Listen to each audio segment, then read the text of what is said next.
que acontece E lá? tem um detalhe interessante, quando ele foi interpretar o sonho, Uhum. olha o leitmotiv. Leitmotiv é uma palavra alemã que significa um tema que vai perpassando todo o texto. Olha a veste aparecendo de novo. Olha o detalhe que o autor bíblico coloca. Gênesis capítulo 40, versículo 14. O faraó mandou chamar José, que foi trazido depressa do calabouço. Depois de se barbear e trocar de roupa, apresentou-se a faraó. Por que colocou esse detalhe? Olha, ele foi traído pelos irmãos e apareceu uma roupa.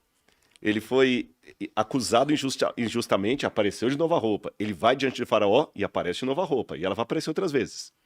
Tá vendo o elemento da roupa sempre voltando? É interessante que tem um elemento também psicológico nisso aqui.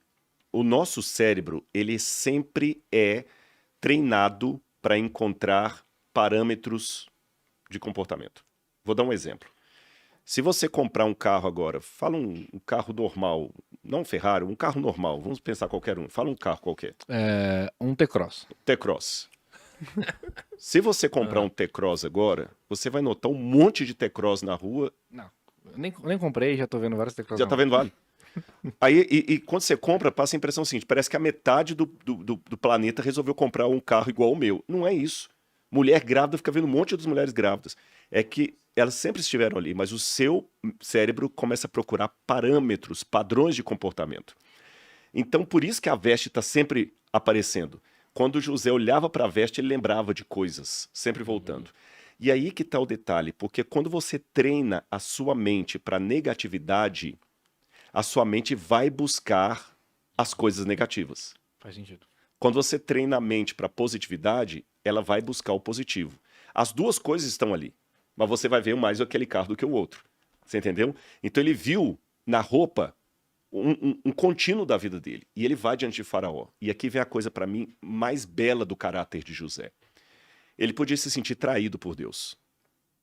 O Deus do pai dele está fazendo o quê para ele? Em termos lógicos, qual a argumentação que ele tinha para um Deus de amor tá deixando ele passar tanto problema, apesar de ser um cara justo?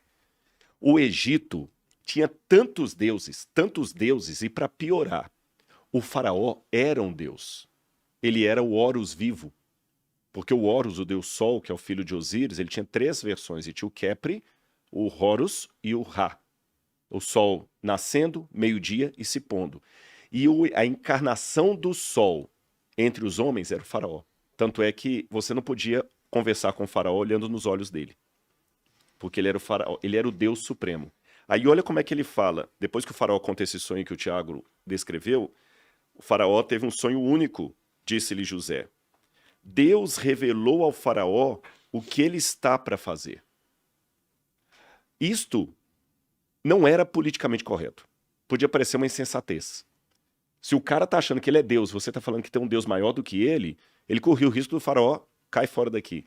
Então, você tem que ter a sabedoria de saber em que momentos você deve dizer uma coisa. Às vezes, numa negociação, vocês sabem disso muito bem, vocês dão curso disso.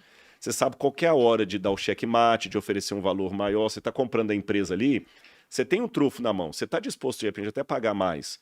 Mas você sabe o momento de jogar as cartas, fazer um... Olha, vamos fazer, você está pedindo tanto, e se eu te der a empresa com aquilo ali? Você sabe o que evitar na diálogo para poder não embaçar. Mas tem coisas que fazem parte do nosso caráter. Essas não podem ser ocultadas. Josué não queria crescer a ponto de negar a fé que ele tinha no Deus que lhe deu o sonho.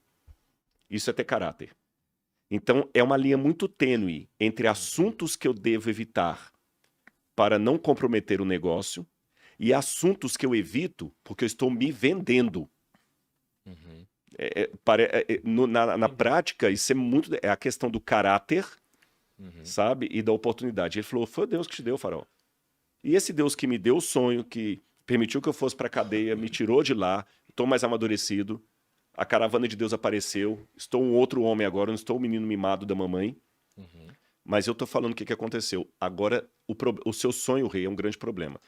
No Egito, tinha vários deuses, como eu falei. E uma das divindades muito interessantes no Egito, que você tem Der al-Bahari, que é onde está o túmulo da Hatshepsut, do Vale dos Faraós ali, você tem a deusa Hathor. Hathor é uma vaca. E a Hathor sempre era o símbolo da fertilidade no Egito. Tanto é que tem muitos desenhos da Hathor gorda e as pessoas mamando nas tetas. Eu sei que a expressão hoje é meio chata, né? Meio chula. Nas tetas, porque ela era da fertilidade. E você tem alguns emblemas no Egito, lá em Deir al-Bahari, que tem 7 vacas gordas desenhadas. Ao longo do rio Nilo, havia 7 templos para a deusa Hathor. E existe um livro dos mortos que tem o desenho de Osíris sentado como um mendigo sobre 7 vacas magras. Ora, se Hathor, uma vaca gorda, era o símbolo da prosperidade, o que o faraó queria não era uma mera interpretação do sonho. Era um outro estágio do desenvolvimento do dom de José. No começo, o dom que Deus lhe deu, ele apenas tinha sonhos.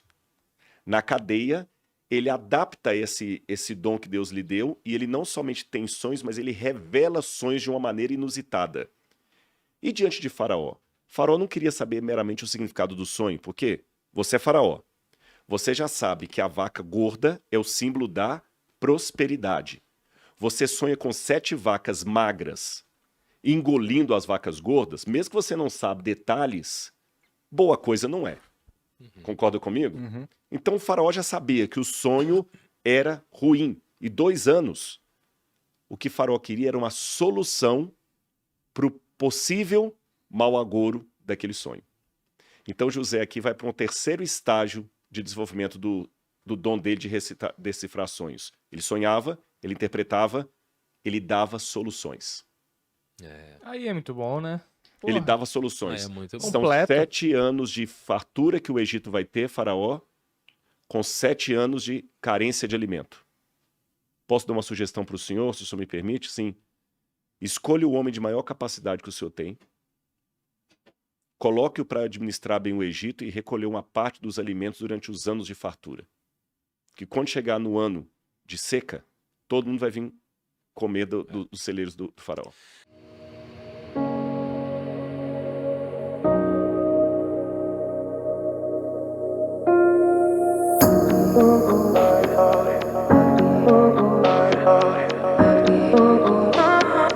I could have